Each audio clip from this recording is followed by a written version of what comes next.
그러면 그 S&P 500 수익률을 또는 알파 수익률을 내려면 예. 마이너스 20% 이렇게 하락했을 때 예. 비중을 늘리는 방법이 있다라고 했었는데 그렇게 얘기해 놓고 요 마이너스 20%가 언제 있었는지 예. 저도 이제 기억이 가물가물했었는데 어떻게 또 최성무께서 딱 그 다음에 이 자료를 가져왔어요. 한 4년 동안 슈퍼개미들이 CFD 계좌로 되게 많이 옮겨갔어요. 미국 시장에 대한 이제 마켓 사이클 분석이라고 JP 모간에서 나온 자료를 가져오셨어요. 예.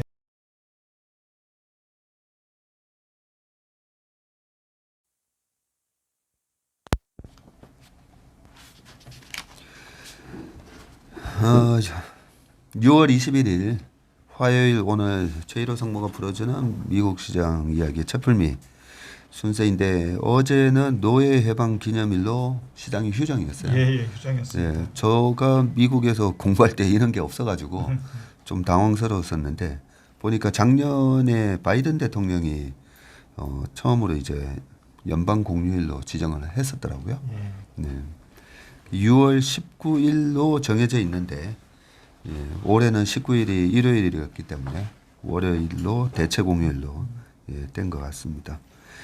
어제 보니까 유럽은 한 1%씩 또 반등이 들어왔고 최근에 이제 중국 시장은 상당히 잘 버티고 있어요, 그죠? 예. 네, 우리 시장만 보통 보면 이제 미국 시장의 마지막 패닉 셀링 때 우리 시장하고 중국 시장은 이제 바닥을 잡아가는 그런 모습을 보이는데 어제 우리 시장이 또 한 차례 이제 반대 매매가 속출을 하는 것 같아서 그런 부분이 되게 좀 아쉬워요.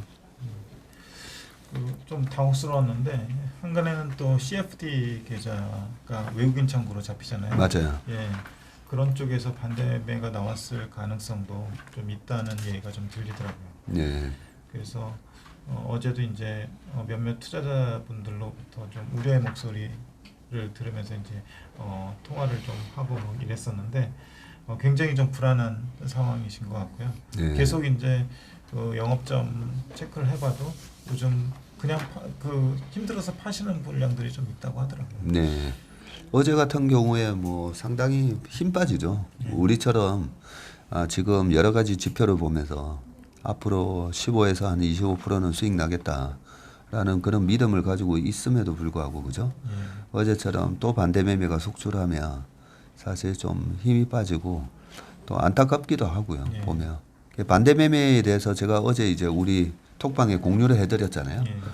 보니까 그 신용에 대한 반대 매매는 증권사 직원들이 지점에서 미리 그 전날 전화를 준다면서요.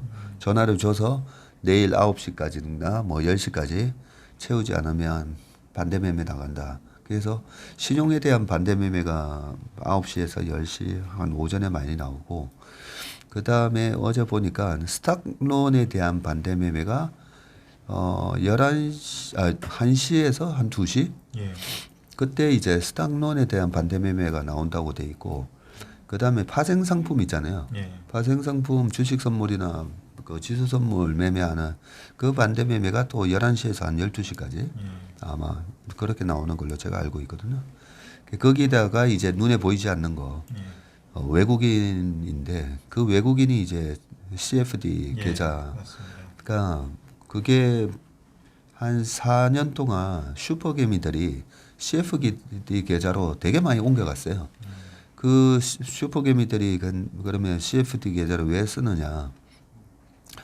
레버리지를 한 10배 일으킬 수 있다고 그러더라고요.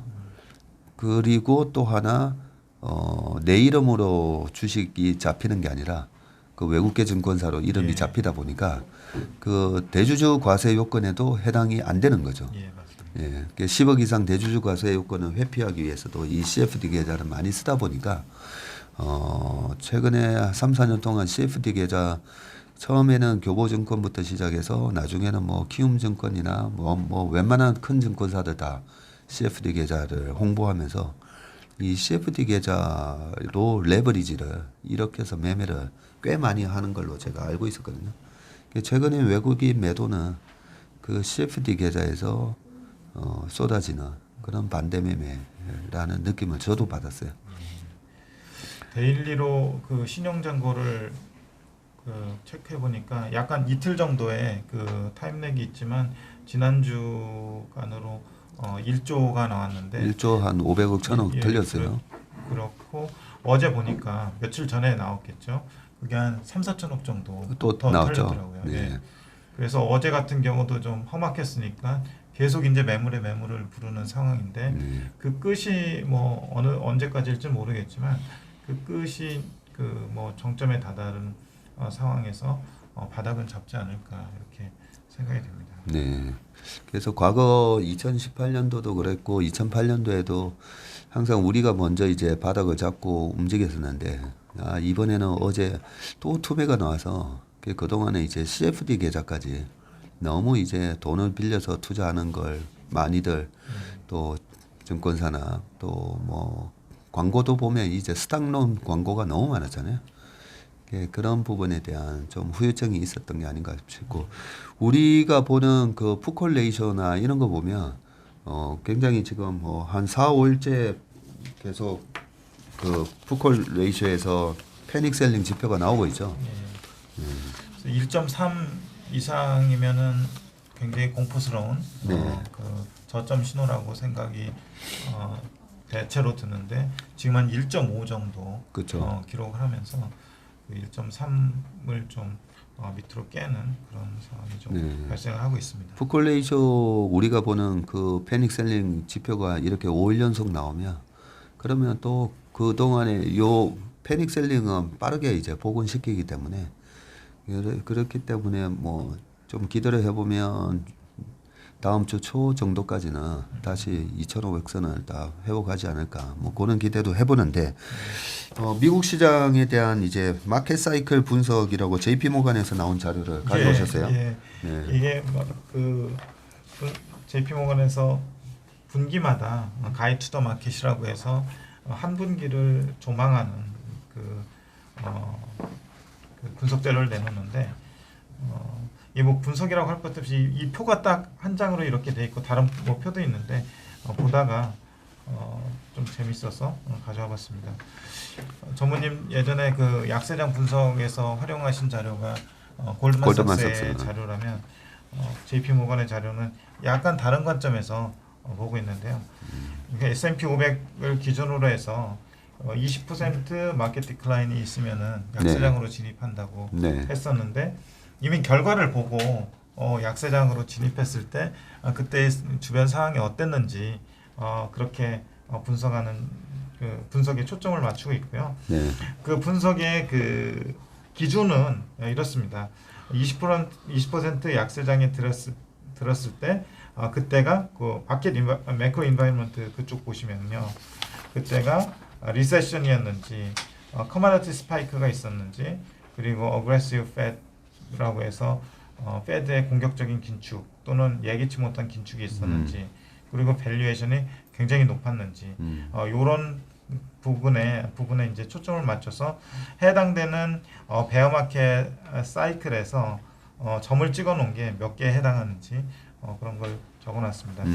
여기서 이제 커머디티 스파이크는 뭐 정확하게 기술하고 있지는 않은데 유가로 보면은 지금 18개월 기준으로 100% 이상 오르면은 커머디티 스파이크라고 커머디티 가격의 급등이라고 보는데 2020년 말부터 지금까지 18개월 정도 지났잖아요. 네. 근데 2020년 말에 보면은 유가가 WTI 기준으로 50불이었는데 지금 100불 이상에서 움직이고 있기 때문에 커머디티 스파이크라고 볼 수 있겠네. 볼 수 있고요.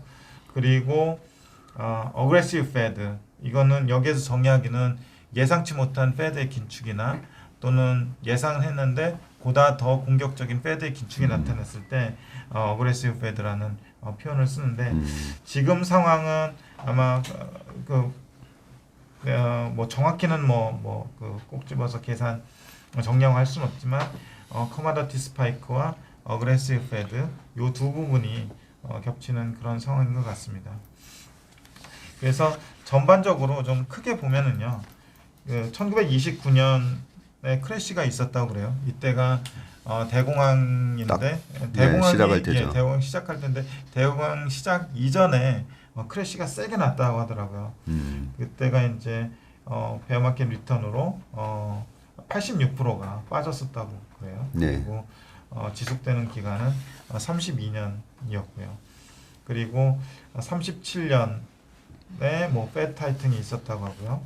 간단히 보면은 그 2차 세계대전 이후에 또 크래시가 있었고 또 그 1961년에 쿠바의 미사일 그 위기가 있었고 70년대 이건 잘 뭔지 모르겠는데 테크 크래시업 1970 이렇게 해서 이때가 보면은 약간 니프티 50라고 해가지고요. 그렇죠. 대형주가로 자금이 집중이 되면서 그때 버블이 일어났던 그런 상황이었던 것 같아요. 그리고 스태그플레이션이 1973년에 유가 급등으로 있었고요. 그리고 1980년에 그 잘 아시는 볼커가 나타나가지고 그 공격적인 긴축을 했던 때고요. 1987년에 블랙 먼데이 잘 아시는 블랙 먼데이가 있었고 그리고 2000년대 초반에 IT 버블, 2007년에 그 금융위기 그리고 2020년에 팬데믹이 있었습니다. 이렇게 한 11개 정도 있었는데 최근에 12번째가 될 것 같습니다. 네. 지금 S&P 500 기준으로 23.4%가 빠졌는데 그 베어마켓으로 진입을 했다고 보시면 될 것 같고 나중에 12번째로 기록이 되겠죠. 그래서 큰 그림으로 보면은 이렇게 11번의 그 베어마켓에서 평균 수익률은 마이너스 44%였다고 합니다. 그때 이제 약간 아웃라이어가 있는데 이런 때 대체로 통계적으로 아웃라이어 뭐 가장 극단 값은 빼주는 경우가 있는데 그냥 단순하게 계산을 해서 44%인데 기여가 제일 높은 건 이제 1929년에 그러겠네요. 크래시가 86%가 있었고요. 또 37년 30년대 전후로 해가지고 86% 60%짜리가 있어가지고 평균이 굉장히 세게 나오는 것 같고요. 그리고 옆에 보시면은 그 약세장이 지속됐던 기간은 23개월. 특이할 만한 거는 가장 짧았던 구간이 1987년 이벤트적 약세장이라고 해서 골드만삭스에서는 그렇게 정의를 했는데 이게 3개월이었고요. 그리고 최근에 팬데믹 때 1개월 약세장. 그래서 약세장 지속됐던 기간은 23개월이었고 그 옆에 PE의 추어프라고 되어 있는데 PE가 바닥을 찍었을 때 근데 여기에서 말하는 PE는 12개월 포워드 PE는 아니고요. 12개월 트레일링 PE 그러니까 그 과거 실적을 기준으로 한 PE라서 좀 관점이 다르긴 한데 그럼에도 불구하고 좀 참고를 해보면은 최근 가장 그 코로나 때 13.3배 그때 이제 포워드 PE도 13.5배 뭐 이 정도로 기억이 되거든요. 그래서 13.3배가 바닥을 찍었던 때였고 글로벌 파이낸셜 크라이시스 그 2007년은 워낙 그 많이 빠져다 보니까 반토막 이상 나다 보니까 PE가 10.2배에 바닥을 찍었었습니다. 테크 버블 같은 경우는 S&P 500은 13.8배 바닥을 찍었었고요. 그리고 1987년 그 블랙 먼데이 때는 9.6배 바닥을 찍었었습니다. 그 이후에 그 바닥을 찍은 후에 또 올라가는 사이클이 또 있지 않겠습니까? 네. 그런데 올라가는 사이클에서도 간단히 기술을 해놨는데요. 불마켓 쪽 보시면은 불마켓이 사후적으로 봤을 때 시작됐던 그 해하고 달을 기록을 해놨고요. 그리고 불마켓이 지속됐던 기간의 수익률 그리고 지속됐던 기간 이렇게 그 해놨는데 간단히 그냥 뭐 평균만 보자면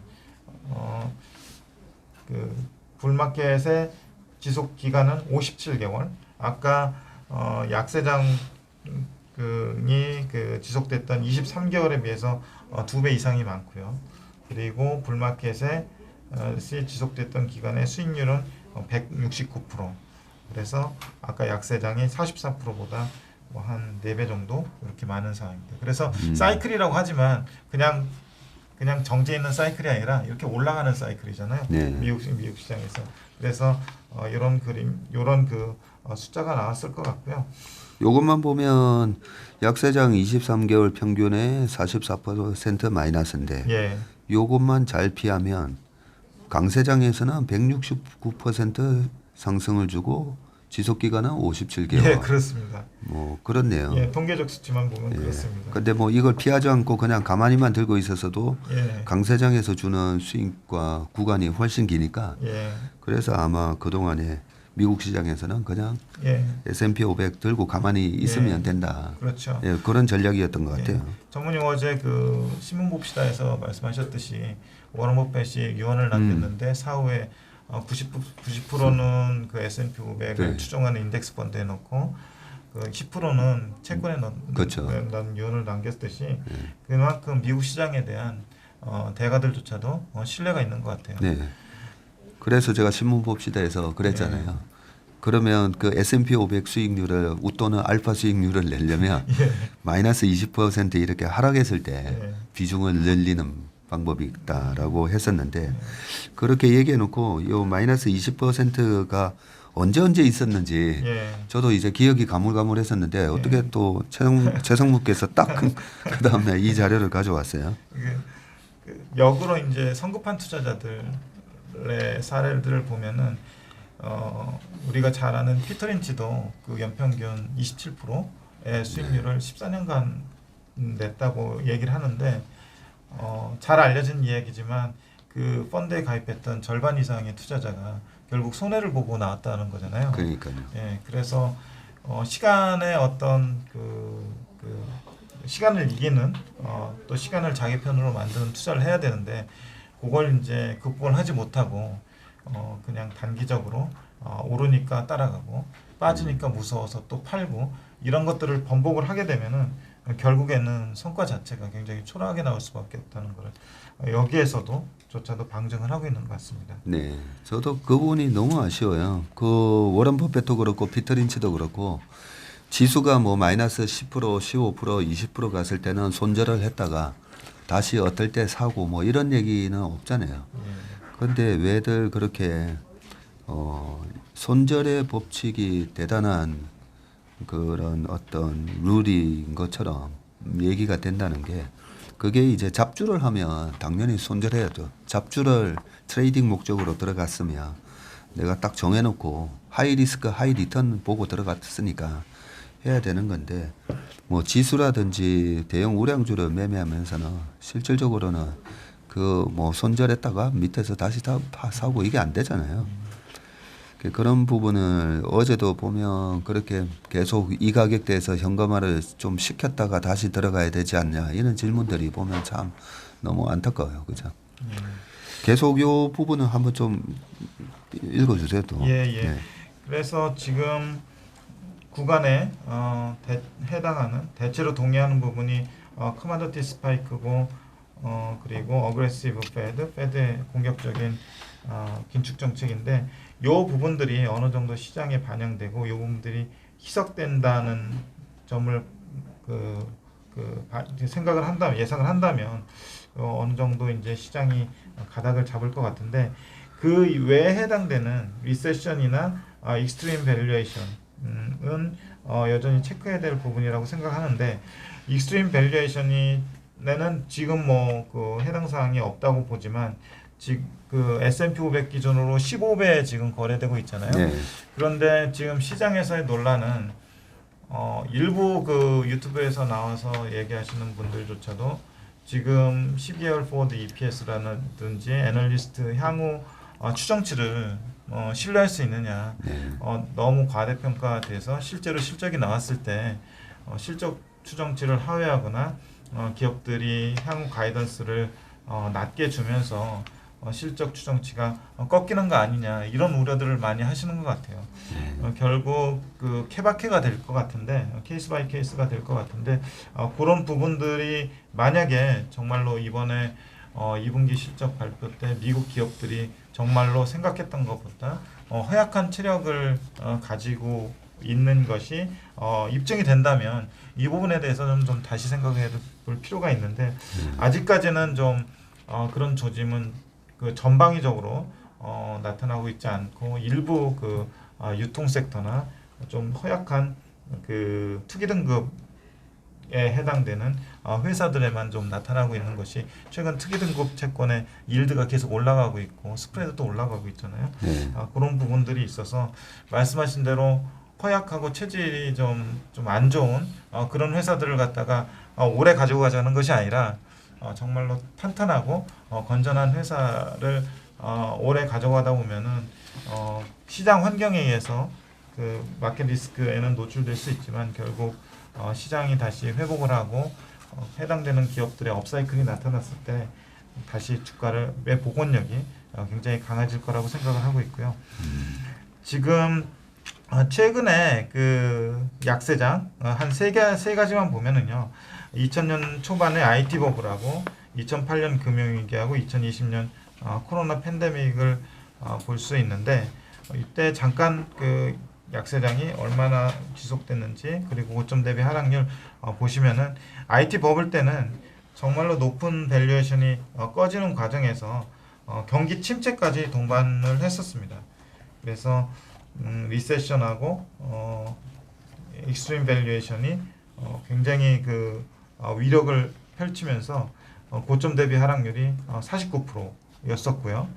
그리고 2008년 금융위기 때에도 경기 침체, 원자재 가격 폭등, 그리고 매파적 통화 정책이 그 전까지 동반되면서 17개월이 지속됐었고 고점 대비 하락률도 이때도 만만치 않게 57%가 하락을 했었습니다. 그만큼 굉장히 긴 구간을 견뎌야 됐었는데 2020년 팬데믹 시기에는 일시적인 경기 침체, 잠깐 1개월 정도, 한 분기 정도 이렇게 경기 침체가 됐었는데 그때 그 약세장의 지속 기간은 기껏해야 1개월이었잖아요.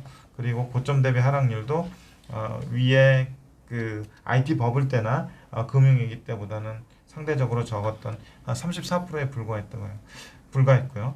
그럼 지금 우리가 지금 겪고 있는 이 순간을 이 구간을 갖다가 IT 버블이나 금융위기나 팬데믹으로 봤을 때 요 어느 그 중간 사이에 있을 텐데 분명히 IT 버블이나 금융위기는 아니라고 보여지고요. 그리고 경기 침체의 어떤 그 트레시홀드 부분에 있기는 하지만 그럼에도 불구하고 그 밸류에이션 자체나 커머디티 스파이크에 대한 우려는 있지만 이런 부분들이 시간이 가면 갈수록 그 좀 희석되리라고 보면은 그 전에 나타났던 그 약세장의 지속 기간 30개월, 17개월은 좀 과하다.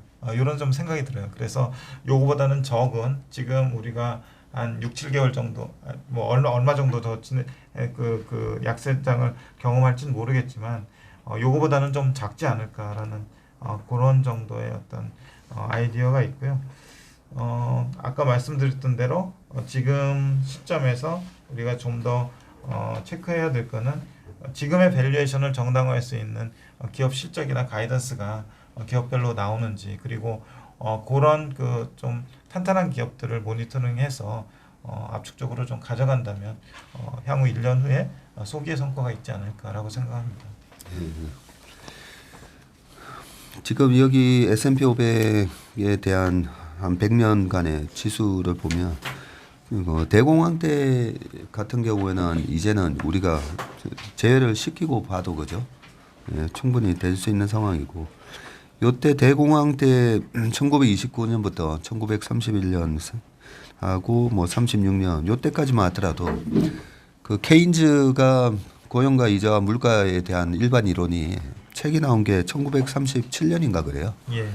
그렇기 때문에 이제 케인지안적인 경제 정책이 없었던 때였었던 거죠.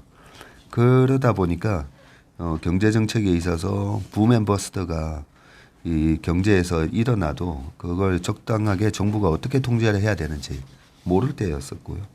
그 이후로 보면 그런 지금까지도 케인지안적인 그 경제 정책을 쓰고 있잖아요. 페드도 그렇고 그런 상황에서 보면 경기의 변동성이 확실하게 많이 줄어들었거든요. 경기에 대한 변동성이. 우리는 리세션은 엄청 겁내잖아요. 그런데 그렇게 리세션이 강하게 오기 전에 거품이 너무 심하지 않도록 조절을 하는 차원에서 금리도 올리고 통화 긴축도 하고 그게 이제 페드가 그동안에 해왔던 조치였기 때문에 실제 과거에 삼성경제연구소에서 나온 자료 보면 그 자산 가격의 변동성은 커지는데 경기의 변동성은 실제로 안 커요.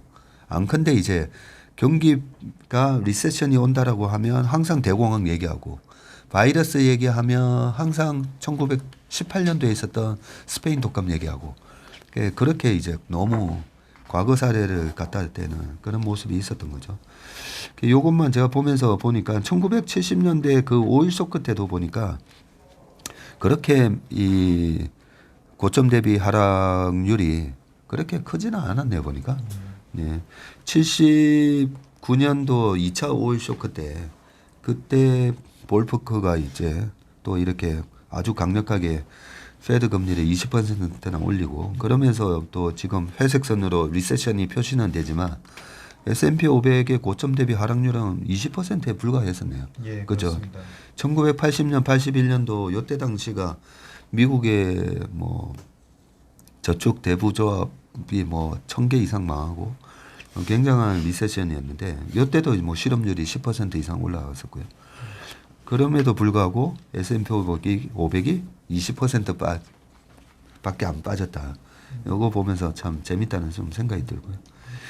그렇기 때문에 최근에는 보면 그 어제도 그 SBS에서 제가 그런 얘기를 했어요. 그 우리 때는 선행학습을 중학교 2학년 때 우리가 겨우 다음 학기 정도 수학 문제를 미리 풀면 아주 빨리 선행학습을 했던 거잖아요. 근데 요즘은 중학교 2학년짜리가 이제 고1, 고2 수학을 풀고 있으니까 그래서 주식이 리딩 인디케이터는 맞는데 과거에는 3개월에서 6개월을 리딩했다면 지금은 너무 빨리 1년 반을 미리 막 그렇게 될 거야 하면서 이렇게 반영을 한다는 거죠. 그런 차원에서 조금 더 최근에 페드가 이렇게 제대로 작동을 했던 한 50년 동안 어떤 식의 S&P 500이 20% 이렇게 하락했을 때 정말 이때 지르면 먹는 게 맞는지 부분에 있어서 조금 저도 이제 좀 확신이 갔고요. 여기서 이제 골드만삭스가 이제 베어마켓을 여기서는 JP 모건은 이제 characteristics of bull and bear market 해가지고 성격으로만 이렇게 규정을 했는데 골드만삭스가 이제 cyclical bear market하고 구조적 bear market, 이벤트 드리븐 베어 마켓으로 나눴었잖아요. 요 우리가 무서워하는 게 닷컴 버블이 꺼졌을 때라 그다음에 2008년 금융위기 때거든요. 그걸 이제 골드만삭스도 그게 이제 구조적 역사회장이었다. 스트럭처럴 베어 마켓이었다라고 얘기했었는데 약간 저는 2000년 닷컴 버블 이후에 그 구조적 약세장도 약간은 있다고 봐요. 그때 당시에 나스닥이 한 마이너스 80% 빠지거든요. 근데 최근에 보면 그 실적 안 나오는 네, 성장주들 그렇죠. 뭐 80% 다 빠졌잖아요. 그래서 그런 거품의 영역도 분명히 이번 성장주 나스닥이 왜 이렇게 하락이 S&P 500 대비 다우 대비 왜 이렇게 컸을까? 그게 이제 닷컴 버블 이후에 실적 안 나오는 테크주들 박살났고 여기서도 테크 크래시 오브 1970년도나 나오지만 그죠? 예. 실적이 가시화되지 않는 기업들에 대해서는 금리가 올라갈 때 아주 매몰차게 주가를 빼버리잖아요. 그런 부분이 이제 굉장히 많이 해소됐다는 생각이 들고요. 거기서 이제 남아있는 기업들의 밸류에이션이 아직까지도 비싼가라고 보는 건데 최근에 코로나 바이러스 때 이 PE 바닥이 13.3이었으니까 예. 지금 이제 S&P 500이 15배까지 떨어진 예, 거죠. 맞습니다. 예, 그러면 추가적인 하락에 대해서 뭐 그렇게 무서워할 게 없다. 뭐 그런 식으로 결론을 내려도 되는 거죠. 예, 저는 그렇게 생각합니다. 네. 결국 이제 시간의 문제라고 생각하는데 시간을 잘 아까 말씀드렸던 대로 버티고 내 것으로 만든 사람들한테는 분명히 결실이 있을 거라고 생각합니다. 그렇죠. 그 시간을 버틸 수 있는 게 바로 그 가치 투자자들이 늘 강조하는 안전마진 확보잖아요. 그 안전마진 확보 중에 또 크게 저 가장 큰 부분이 배당인 거고. 그래 나는 은행 이자보다도 더 높은 배당 받으면서 나는 버티면 돼. 그래서 지금 삼성전자가 2.5%고 기아, 현대차가 거의 4% 정도 되고 그죠?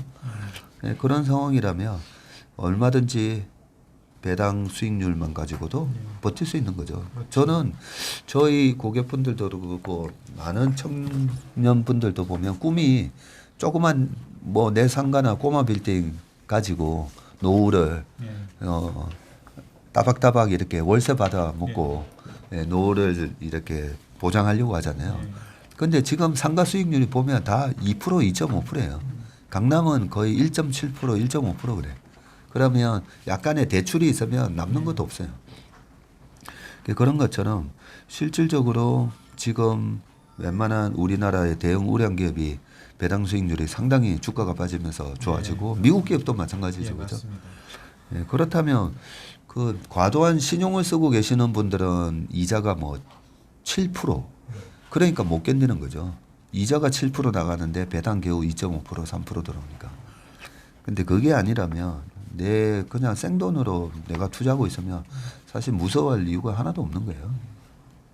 이 사람들이 이제 건물주 되고 싶어 하잖아요. 네. 그래서 건물 사가지고 거기서 월세 받을 생각은 해도 주식을 많이 사가지고 거기서 배당 받을 생각은 잘 못 하시는 것 같아요. 그렇죠. 주식이 이제 건물 사는 것만큼 그렇게 큰 돈이 들어가는 것도 아니고 한데 그리고 또 장기적으로 보면은 배당을 잘 주는 기업들은 배당을 뭐 계속 올리죠. 계속 올리잖아요. 배당 네. 성향도 올리고 배당금도 올리고 그러면서 사이클이 도래했을 때 또 캐피탈 게인도 얻을 수 있고 그런 생각을 하면은 사실 건물주 못지않게 네. 주식의 지분을 확보하는 것도 괜찮은 생각이라고 보거든요. 네. 예.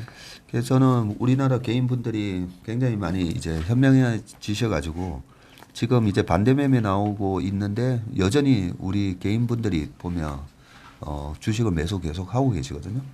거기다가 이제 최근에 이제 기관 매수까지 들어와요. 네, 그렇기 때문에 이 마지막 이 답답하고 이 참 공포스러운 이 시장도 거의 다 이제 끝물이지 않을까 그런 희망을 가지면서 오늘 첫 풀미 마치도록 하겠습니다. 네, 감사합니다. 네, 감사합니다.